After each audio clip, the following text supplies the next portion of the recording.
Good afternoon बच्चों। आज हम लोग सरोजनी नायडू का लिखा हुआ ये पोएम पढ़ने जा रहे हैं। तो बच्चों हम लोग सरोजनी नायडू के बारे में थोड़ा जान लेते हैं। वो एक विदुषी महिला थी। उन्होंने हर क्षेत्र में अपना प्रभाव, अपना प्रतिभा को प्रदर्शित किया है। शिक्षा के क्षेत्र में, साहित्य के क्षेत्र में, राजनीति के क्षेत्र में और भारत के स्वतंत्रता संग्राम में भी उन्होंने अपनी अहम भूमिका रखी है। उत्तर प्रदेश की वो प्रथम महिला गवर्नर थी। 1947 से 1949 तक वो रही, जब उनका हार्ट अटैक से मृत्यु हुआ था अपने कार्यकाल के दौरान। बहुत सारी उनकी कविताएं, बहुत सारी उनके जो साहित्य हैं, उनसे उन्होंने पूरे भारत के डिफरेंट कल्चर्स को अब बड़े सुंदर तरीके से, डिफरेंट रिचुअल्स को बहुत सुंदर तरीके से उन्होंने प्रस्तुत किया है। वो खुद एक बंगाली परिवार में जन्म ली थी और बंगाली परिवार के कल्चर को उन्होंने काफ़ी नज़दीक से देखा था। इसके साथ दक्षिण भारत में शादी करके उस कल्चर को भी उन्होंने बहुत आत्मसात किया था और इस कल्चर्स को, भारत के विभिन्न प्रांतों के विभिन्न कल्चर को, बातचीत को, रहन सहन को, खान पान को उन्होंने बहुत सुंदर तरीके से पिरोया है। भारत का ये उन्होंने भारत की विशेषता के रूप में भारत के विभिन्न समुदायों का जो रहन सहन है, तो विविधता में एकता का उन्होंने कहीं ना कहीं यहाँ पे एक गुणगान किया है। और इस पोएम में भी उन्होंने भारतीय कल्चर्स, डिफरेंट कल्चर को बड़े सुंदर तरीके से प्रस्तुत किया है। Here is the text of Sarojini Naidu's poem in the bazaar of Hyderabad. तो बाज़ार, हैदराबाद का जो बाज़ार है, उसे उन्होंने पूरे भारत के कल्चर को वहाँ पे रिप्रेजेंट किया है। और भारत के जो हम लोग की थोड़ी बहुत हमारी जो आपसी जो कहीं पे कुछ एडजस्टमेंट का जो कभी प्रॉब्लम भी होता है, उसको उन्होंने यहाँ पे इतने सुंदर तरीके से सिमिली एंड मेटाफोर्स के साथ उन्होंने एक बड़ा सुंदर लाइन लिखा है कि जब सिल्क ओवन के काम को वो हैदराबाद के बाज़ार में देखती हैं, तो बाज़ार के शोरगुल से वो बिल्कुल दूर चली जाती हैं, खो जाती हैं उस आर्ट में। जिस तरह से हम लोग जब यहाँ के जो कल्चर में जब हम अपने को खोते हैं, तो छोटी मोटी डिस्प्यूट्स अपने आप हमारे मन से चले जाते हैं। और इसके जो सौंदर्य है, जो डिफरेंट कल्चर्स की जो एक अपनी विभूति है, जो सौंदर्य है, वो हमारे मन को मोहित कर लेता है। तो in the bazaar of Hyderabad where pearls and rubies shine so bright, I chanced upon a silken thread, a shimmering fabric, soft and light। Hyderabad के बाज़ार में जहाँ बहुत तरह के बेशकीमती हीरे जवाहरात अपने चमक बिखेर रहे थे, वहाँ उनका मन किस तरफ आकर्षित हुआ, जहाँ पे सिल्क वोवेन हो रहा था, सिल्क बुना जा रहा था।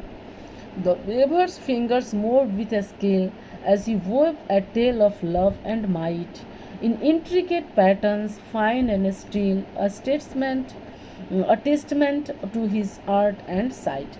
उन्होंने वो जो वेवर्स थे, जो बुन रहे थे, उनके स्किल्स को, उनकी निपुणता को, उनके फिंगर्स के दक्षता को देख करके बिल्कुल वो उसमें खो गए हैं। The color danced a vibrant hue of crimson, emerald and sapphire blue, in delicate designs both old and new, a symphony of textures woven true। बच्चों, ये तो लिटरेरी मीनिंग है कि उसमें बहुत सारे कलर्स, बहुत सारे चीज़ें को बुना जा रहा था, लेकिन उन्होंने भारत के कल्चर को यहाँ पे कहीं ना कहीं उसको उन्होंने एक सिमिली मेटाफोर के द्वारा ये प्रस्तुत किया है कि भारत का जो कल्चर है, डिफरेंट कल्चर, जो कलर्स है, डिफरेंट कलर्स है, वो डिफरेंट कल्चर्स के प्रतीक है। और जब वो एक साथ बुने जाते हैं तो कितने अट्रैक्टिव, कितने सुंदर और कितने लुभावने हो जाते हैं। इसमें उन्होंने कहा the colours danced a vibrant hue of crimson, emerald and sapphire blue, in delicate designs both old and new, a symphony of textures woven true। मतलब कितने सुंदर तरीके से उसको बुना गया है, दिखाया गया है, और कितना अट्रैक्टिव हो जाता है भारत के डिफरेंट कल्चर्स। जब हम लोग कहीं ना कहीं उसको ये करते हैं, तो एक साथ वो बहुत अट्रैक्टिव होकर के हमारे सामने आते हैं। The bazaar's noise, a cacophony, faded away as I stood there lost in thee, the beauty of the fabric pure and free, a reflection of soul wild and carefree। उन्होंने कहा कि जब मैं बाज़ार में खड़ी होकर के उस बुनकरों को बुनते हुए मैंने ये इतने अट्रैक्टिव चीज़ों को मैंने देखा, तो वहाँ का जो कैकोफोनी था, जो नॉइज़ था बाज़ार का, वो पता नहीं कहाँ, यानी वो इतने लिप्त हो गई हैं, इतना खो गई हैं उस निपुणता, उस दक्षता में, उस बुनाई में, कि उनको बाज़ार का शोरगुल का बिल्कुल भी ध्यान नहीं रहा। तो ये बहुत ही सुंदर यहाँ पर उन्होंने एक सिमिली के द्वारा बताया है कि किस तरह से जब भारत की सौंदर्य को, उनकी विविधता को, उनके कल्चर में जब हम खो जाते हैं, तो छोटे मोटे चीज़ों का हमारे दिमाग में कोई ध्यान नहीं रहता है। ये अब हम लोग क्वेश्चन आंसर्स के द्वारा समझेंगे कि राइटर यहाँ पे क्या कहना चाह रहा है। What is the central image of the poem? The central image is the silk and fabric being woven in the bazaar. क्या वहाँ पर मेन क्या उन्होंने दिखाया है कि किस तरह से सिल्क की बुनाई वहाँ पे हो रही है, उस बाज़ार के दृश्य को उन्होंने दर्शाया है। What does the fabric represents? यहाँ पे फैब्रिक जो डिफरेंट है, उसको क्या क्या बता रहा है, उसे क्या वो किस चीज़ को रिप्रेजेंट कर रहा है? The fabric represents the beauty and richness of Indian culture and tradition. Bharat के जो डिफरेंट कल्चर एंड ट्रेडिशंस है ना, रिचनेस है। जो रिचनेस क्यों है? क्योंकि यहाँ पे विविधता है, अबेंडेंस है, बहुत सारे कल्चर हैं, बहुत सारे लोग हैं, बहुत सारे उनके रीति रिवाज हैं। तो ये जो विविधता है भारत की, ये उनको काफ़ी अट्रैक्ट किया। The colour represents The color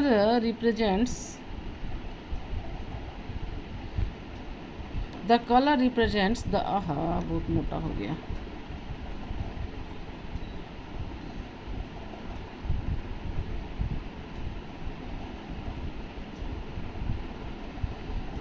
The color represents the vivid diversity of Indian culture। तो जो इंडिया जो है बहुत वास्ट, बहुत सारे राज्य, बहुत सारे प्रांतों, बहुत सारे रीति रिवाजों, बहुत सारे रहन सहन के तौर तरीक़ों से बना है। तो जब वो बाज़ार में खड़ी हैं तो डिफरेंट कलर्स देखती हैं, डिफरेंट वोविंग पैटर्न देखती हैं, तो उनको भारत की विविधता का ध्यान आता है। उन्होंने उसको उस चीज़ के साथ तुलना किया है। What is the tone of the poem? Poem का टोन क्या है? The tone is the one of wonder, admiration and appreciation for the beauty of Indian craftsmanship। Bharat का जो कला कौशल है, जो क्राफ्ट, यहाँ का जो क्राफ्ट्स है, जो उद्योग हैं, छोटे छोटे हैंडलूम्स वगैरह को उन्होंने बहुत ही ध्यान उसको अप्रिसिएट किया, जो और कहीं देखने को नहीं मिलता है। भारत की ये विशेषता है।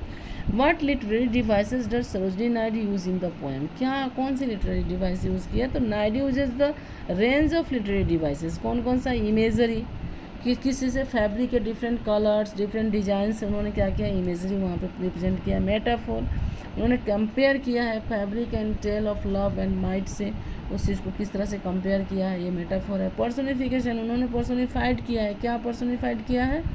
तो ability, colour and ability to dance. और सिम्बोलिज्म उन्होंने क्या किया? Fabric represents Indian culture. तो सिम्बोलाइज किया है कि इंडियन जो कल्चर है वो फैब्रिक के जैसा है, डिफरेंट जैसे यहाँ पे फैब्रिक्स हैं, डिफरेंट उसके कलर्स हैं, वैसे इंडिया के डिफरेंट कल्चर्स हैं, और सारे मिलजुल करके एक बहुत ही सुंदर सुर बनाता है। इंडिया का एक अपना स्पेशलिटी, इंडिया की एक अपनी विशेषता है ये। तो इन सब चीज़ों को उन्होंने बड़े ही सुंदर तरीके से द बाज़ार ऑफ हैदराबाद वाले पोएम में उन्होंने बहुत अच्छे तरह से समझाया है। और भारतीय जो उन्होंने पूरे भारत के डिफरेंट कल्चर्स को काफ़ी नज़दीक से देखा और समझा था, उस चीज़ को उन्होंने यहाँ पे बताया है। Thank you.